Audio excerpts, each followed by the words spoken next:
Office থেকে বের হয়ে ডাক্তার দেখাতে গেছিলাম। চশমা পাওয়ার চেঞ্জ দিচ্ছে, ভালো খবর, ভালোই কমছে। বহু বছর পর চোখের উন্নতি হয়েছে। অনেক বছর ধরে একরকমই ছিল, আগে গেলে অবনতি হয়েছে। সিলিন্ডার পাওয়ার 250 থেকে 2-তে নামছে। এরা বড় সুবিধা হচ্ছে গিয়ে চোখের পার্থক্য বুঝতেছি না, পকেটের পার্থক্য বুঝতেছি। গ্লাসের দাম অর্ধেকে নেমে গেছে।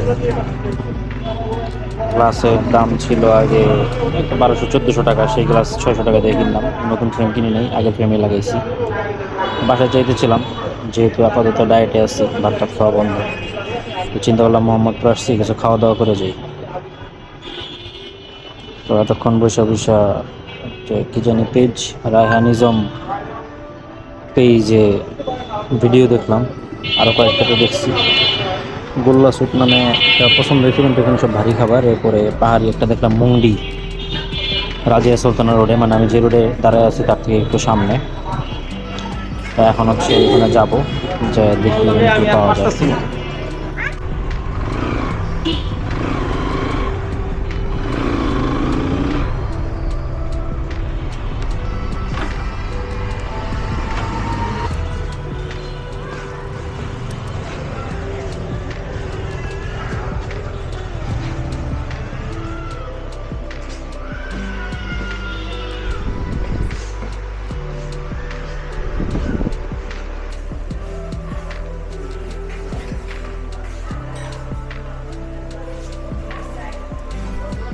খাবার দাবার চলে আসছে। অর্ডার দিয়েছিলাম হচ্ছে ফ্রেঞ্চ ফ্রাই, মুংডি, এর নামই মুংডি, আর হচ্ছে লাক্সো। এ হচ্ছে ফ্রেঞ্চ ফ্রাই, এটা হচ্ছে মুংডি। চেহারা ছিল ভালোই, খারাপ না, দেখতে সুন্দর। এটা হচ্ছে লাক্সো। এগুলা মুংডি আগে হাবিজাবি বাইরে খাইছি, পাহাড়ি খাবার হেবাঙে খাইছি, হেবাঙের খাবার অনেক মজা, কিন্তু এখানে এগুলা পাওয়া যায় না। খাই দেখি কি অবস্থা।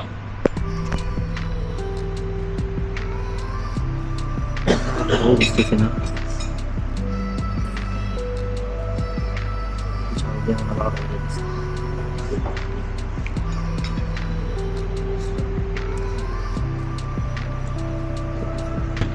ডিফারেন্ট টেস্ট, মজা আছে, কেমন জানি অন্যরকম। আমি সাধারণত যেরকম খাই ওরকম না, টক টক,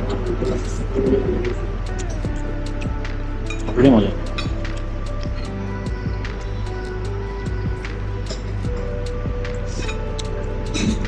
ঝাল আমারই বেশি না, মোটামুটি। কাঁচা পেঁয়াজ, কাঁচা মরিচ ভর্তা, টক জিনিসটা কি ফ্লেভার বুঝতেছি না, ধনিয়া পাতা আছে।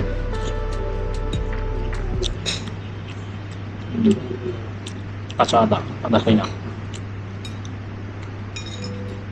জিনিস আসলে মজা। দাম ছিল সম্ভবত 150 টাকা। ফ্রাইড আর সমস্যা একটা, ফ্রাইড রসুন করে নিয়ে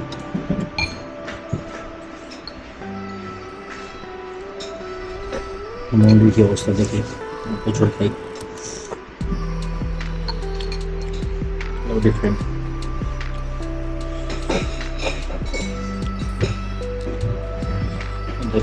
নুডলসটা আলাদা, ডিফারেন্ট। ডিম দিচ্ছে, চিকেন দিচ্ছে।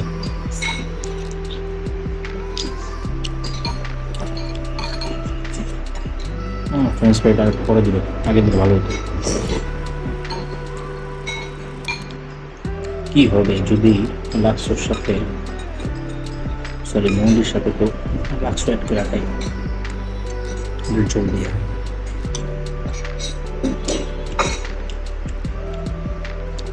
দুইটার দুই রকম টেস্ট, খুবই ভালো লাগছে।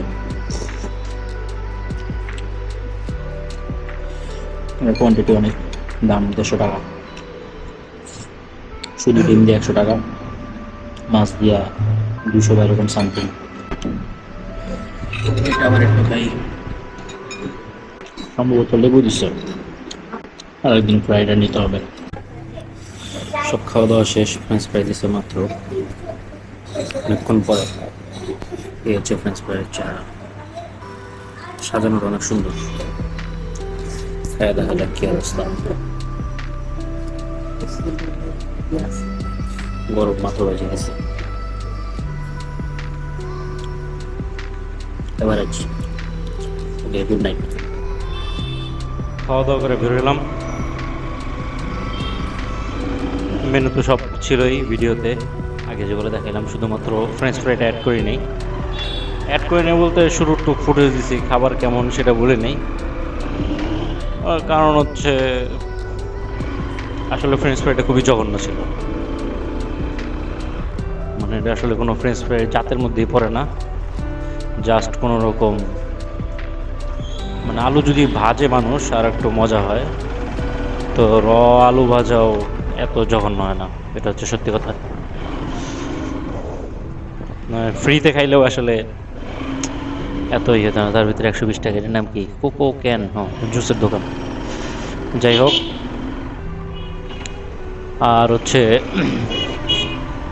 ওইখানে খাবার দেখানোর সময় তো বলছি টুকটাক, আস্তে আস্তে বলছি, যদিও একা ছিলাম তো। একা থাকলে গলার জোর কম থাকে, দুইজন থাকলে গলার জোর বেশি থাকে।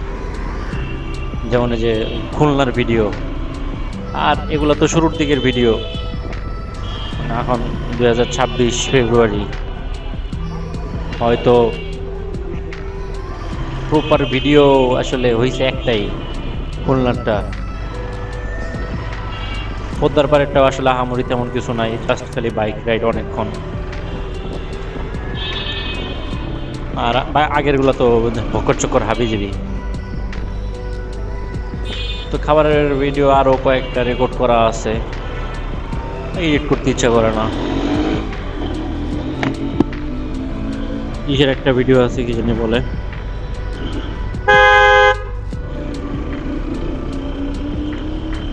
জায়গাটার নাম হচ্ছে কামরাঙ্গীর চরে একটা অন্ধকার রেস্টুরেন্টে। অন্ধকার না, ভালোই আলোকিত, ভিতরে হচ্ছে বিছনা টিছনা আছে, যদিও খুবই নোংরা ভিতরে পরিবেশ। অন্ধকারের জন্য নোংরা আমি বোঝা যায় না। আমি, মামা আর অফিসের কলিগ গেছিলাম 3 জন, খাইছি। ওদের খাবার দাবার আবার ভালো, সার্ভিসও ভালো। এরপরে হচ্ছে আর কোন জায়গার জন্য ভিডিও আছে ভুলে গেছি, ভুলে যায়নি আসলে, মনে করলে। মানিকগঞ্জে বার্গারের একটা ভিডিও আছে, ওইটাও আপলোড দিয়ে দিব আই হোপ। মার্সিডিস চকচকা, ওগুলো আসলে কি বলবো, দেহ শান্তি। হয়তো একদিন হবে, হয়তো না, অবশ্যই হবে। হয়তো কোনো অপশন নাই, হয়তো হলে সেটা আর কখনো হয় না, হইতে হবে। যাই হোক, এটা দেখতে গেছিলাম মূলত ওই যে রায়হানিজম, এক ভদ্রলোক আছে। মানে বাংলাদেশ আসলে ফুড ব্লগার যারা করে এগুলো আসলে আমার কোনোটাই পছন্দ না, সবগুলো খুবই জঘন্য তেলমারা টাইপের। 2-3 জন বাদে, 2-3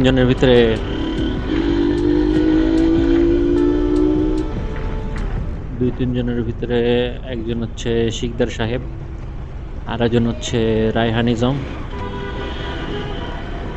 আরও 2-1টা আছে আর কি।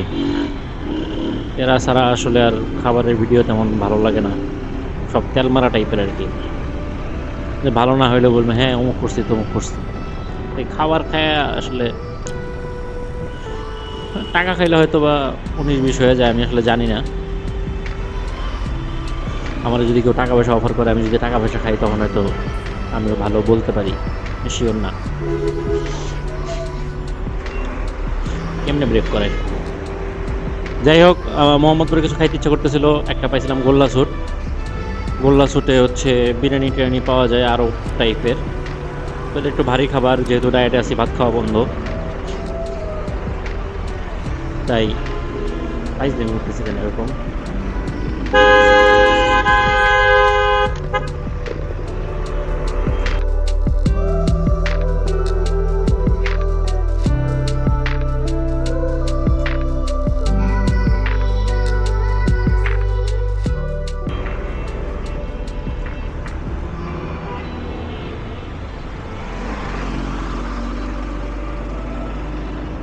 আরামজাদা বাসের সামনে দিয়ে দৌড় দেয়।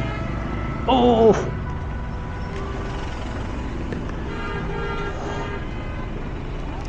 ভাঙ্গেই ফেলাইছে হেলমেটটা।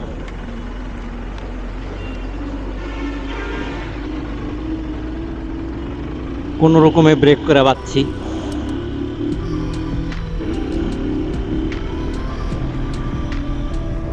বাসের সামনে দিয়ে দৌড় দিয়া পুরা এসে আমার হুন্ডার উপরে এসে পড়লো। কত তারা মানুষের, মানে একটু দেখে শুনে পার হইতে ইচ্ছা করে না। যাক, অল্প স্পিড থাকাতে। আর এদিক দিয়ে বাস ট্রাকও এমনভাবে ব্রেক করতেছিল, চাপাচাপি করতেছিল, আমিও দিলাম টান, খাইলাম মারা। মারা খাইনি, আসলে কিছু হয় নাই। লুকিং গ্লাসই লাগছে। লোকটা তাকায়া চলে গেল। কনফিউজিং ব্যাপার আসলে। কি করা উচিত ছিল, লোকটার কি করা উচিত ছিল বা আমার কি করা উচিত ছিল জানি না।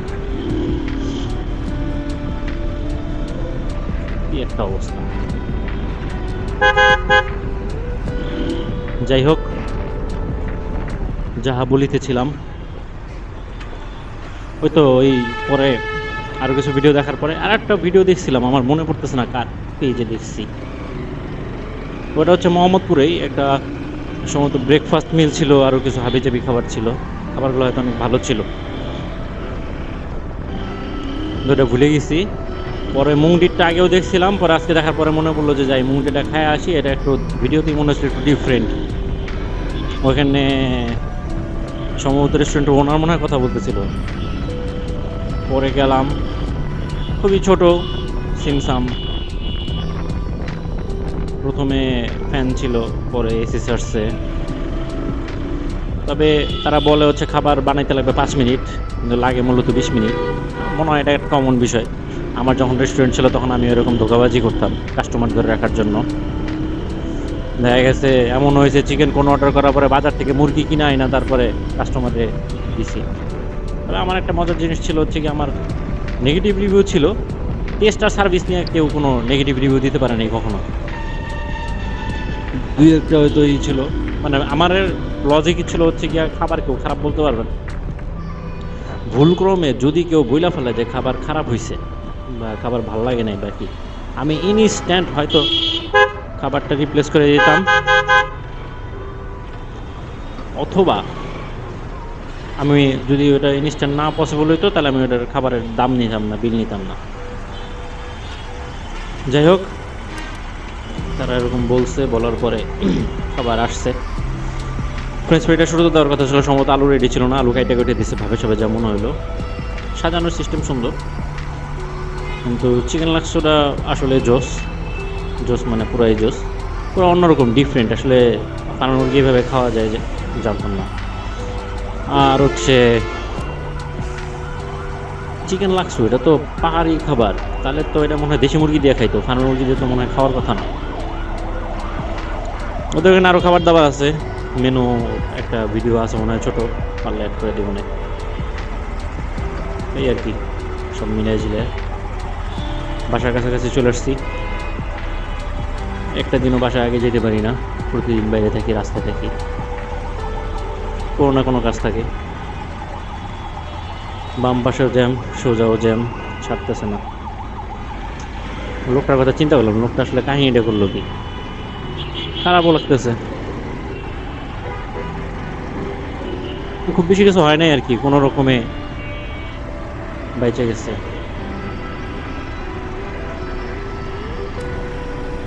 আমারও ক্ষয়ক্ষতি হয় নাই, তারও ক্ষয়ক্ষতি হয়নি, অল্পের উপর দিয়ে গেছে।